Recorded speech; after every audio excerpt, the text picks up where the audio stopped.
In the previous movie, you learned about continuous focus.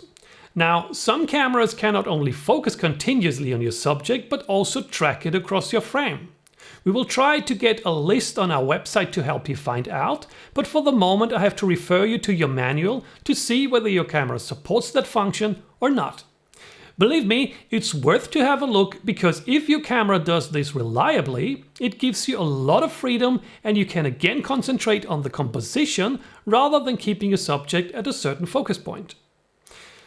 Now we are at a point in the course where you are getting better and better, and I want to be honest with you, the speed and accuracy of focus, especially with moving subjects, depends a lot on the camera lens combination and only partly on your skills. Some cameras have super sophisticated focus sensors and focus really fast, but they are usually more expensive than those that don't focus as fast. Same goes for lenses. Some lenses focus much faster than others. So some are very well suited for sports photography and others not so much. Fast focusing speed on moving subjects probably is the most significant difference between differently priced cameras. So saying that a camera doesn't take good pictures but the photographer does is only partly correct. No doubt having a professional camera will get you more images of a certain type in focus, like sports or a dog running towards you. But knowing the limits of your equipment will help you concentrate on the things that are possible rather than getting frustrated and wanting to buy new cameras and lenses. Buying better equipment for the one or the other occasion is an endless spiral, believe me. So to concentrate on what your camera can do, here are a few more focusing tips to help you get the best out of your equipment. First tip, take more images. Set your camera to burst mode and it will take consecutive images until you let go of the shutter button. Doing that will give you much more images to choose from.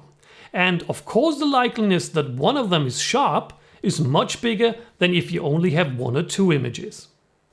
Second tip, if you use a bigger f-stop, you also get a wider depth of focus, and therefore the chance to have your subject in focus is much bigger. However, with fast-moving subjects, you also need a fast shutter speed to avoid motion blur. So especially in bad lighting conditions, you need to choose which one is more important for you. I'm sure you're starting to see how everything fits together now. You now want to set shutter speed and aperture at the same time.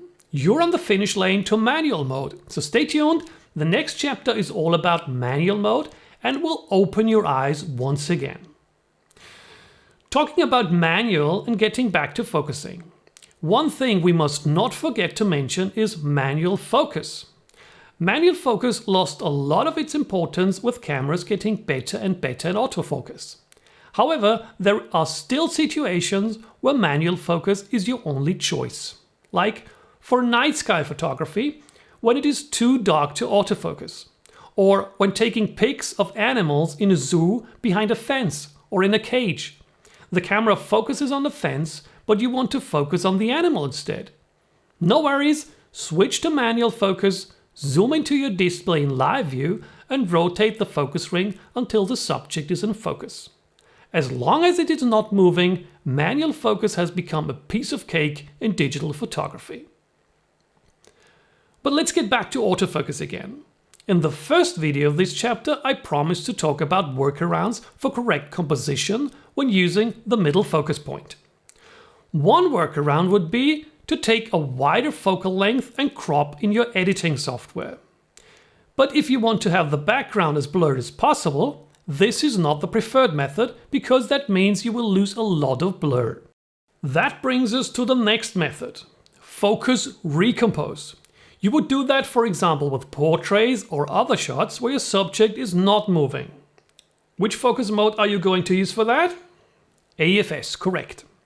So what you basically do when using focus recompose is you focus on the subject by half pressing your shutter button, then while keeping the button half pressed, compose your shot, and once you're done, press the shutter button full and take the image. That works pretty well for bigger f numbers, because you have a bigger depth of focus. But if you use very shallow focus to blur the background, you have to be careful, because when recomposing, you will also move the focus plane and get the subject slightly out of focus. The focus recompose method brings us to the last tip I want to share with you in this focus section, a technique called back button focusing. Now, what does it do? We just mentioned that when you half press the shutter button, your camera starts to focus. What back button focus does is use a setting in your camera menu and put that focus function on a different button on the back of your camera, so that your shutter button only activates the shutter without activating focus. So in order to focus, you now need to press the back button. Why would you want to do that? Remember the focus recompose method. The argument of people loving back button focus is that, for example, when shooting a series of portraits, you only focus once, and then you can let go of the button, recompose, and never think about focus again, because the camera saves that focus. That is a point pro back button focusing, but there are also some arguments against it. First, as I said before, focus recompose can lead to a shift of your focus plane and therefore in your images being out of focus. Second, even if you stand still, your model may move, resulting in an image out of focus. Third, I told you before to photograph more than one frame because the focus could be off for whatever reason. Now imagine your focus is off when focusing that one single time you press the back button and you shoot a whole series with it. You may not have a single image in focus. Fourth, you can do the same thing using a manual focus button, either on the lens, or you can assign that button others use for back button focusing to be a manual focus button. So instead of having to press a second button when taking pictures for the majority of your images, you only use the manual focus button to lock the focus on the rare occasions you really need it. Just to explain how to use that, for example, we want to create a series of images with the same focus. We half press the shutter button to focus, and then we switch to manual focus to lock the focus. Let's see another use for back button focusing. If you don't know whether your subject moves or not, you can set your camera focus mode to AFC. Remember, continuous autofocus. Press the back button to focus once and remove your finger from it again. That way you would have some sort of AFS, because your camera focuses only once. If your subject then decides to run, all you have to do is continuously keep your finger on the back button to get your continuous focus. The advantage is that you don't have to change from AFS to AFC, which will save you some time.